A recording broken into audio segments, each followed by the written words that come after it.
நம்ம புக் பண்ண train ticket கிழிஞ்சு போச்சு இல்லை டேமேஜ் ஆயிடுச்சு அப்படிங்கிற பட்சத்தில் அந்த டிக்கெட் செல்லுபடி ஆகாது அப்படின்னு நம்மளே அசியூம் பண்ணிவிட்டு நிறைய பேர் வந்து புதுசாக வேறு டிக்கெட் வாங்கிட்டு ட்ராவல் பண்ணுவோம். பட் அதுக்கு அவசியம் கிடையாது.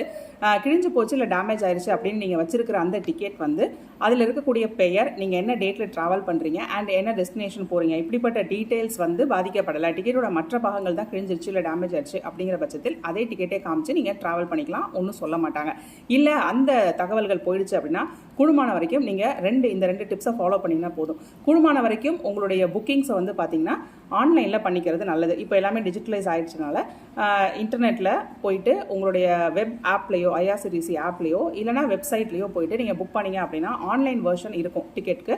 ஸோ நீங்கள் கையில் வச்சிருக்கிற பிரிண்டில் வச்சிருக்கிற டிக்கெட் டேமேஜ் ஆயிடுச்சு அப்படின்னாலும் உங்களுடைய ஆன்லைன் டிக்கெட்டை எப்போ வேணாலும் நீங்கள் எடுத்துக்கலாம். உங்களுக்கு நெட் கனெக்ஷன் இருந்தால் போதும், எடுத்து அந்த மொமெண்ட்டில் வந்து காமிச்சிக்கலாம். அப்போ ப்ராப்ளம் இல்லை எனக்கு வந்து அதெல்லாம் தெரியாது, நான் ஆஃப்லைன் டிக்கெட் தான் எடுப்பேன், எனக்கு வந்து ஆன்லைனில் பழக்கம் இல்லை அப்படின்னு நினைக்கிறவங்க டிக்கெட் எடுத்ததுக்கப்புறம் உங்களுடைய ஃபோனில் ஒரு ஃபோட்டோ எடுத்து அந்த டிக்கெட்டை வச்சுக்கிட்டீங்க அப்படின்னா உங்களுடைய ஒரிஜினல் டிக்கெட் கிழிஞ்சு போனாலும் உங்கள் ஃபோனில் இருக்கிற ஃபோட்டோவை காமிச்சு மேட்ச் பண்ணி நீங்கள் ட்ராவல் பண்ணலாம். ஸோ ரொம்ப டிக்கெட் வந்து கம்ப்ளீட்டாக கிழிஞ்சு போயிடுச்சு, கம்ப்ளீட்டாக டேமேஜ் ஆகிடுச்சு, எதுவுமே தெரியல அப்படிங்கிற பட்சத்தில் கூட இந்த மாதிரி ஃபோட்டோ காப்பி காமிச்சு நீங்கள் ட்ராவல் பண்ணிக்கலாம். அதனால் தேவையில்லாமல் எக்ஸ்ட்ரா டிக்கெட் எடுக்க வேணாம். இந்த இன்ஃபர்மேஷனை உங்கள் ஃப்ரெண்ட்ஸ் அண்ட் ஃபேமிலி கூட ஷேர் பண்ணுங்கள்.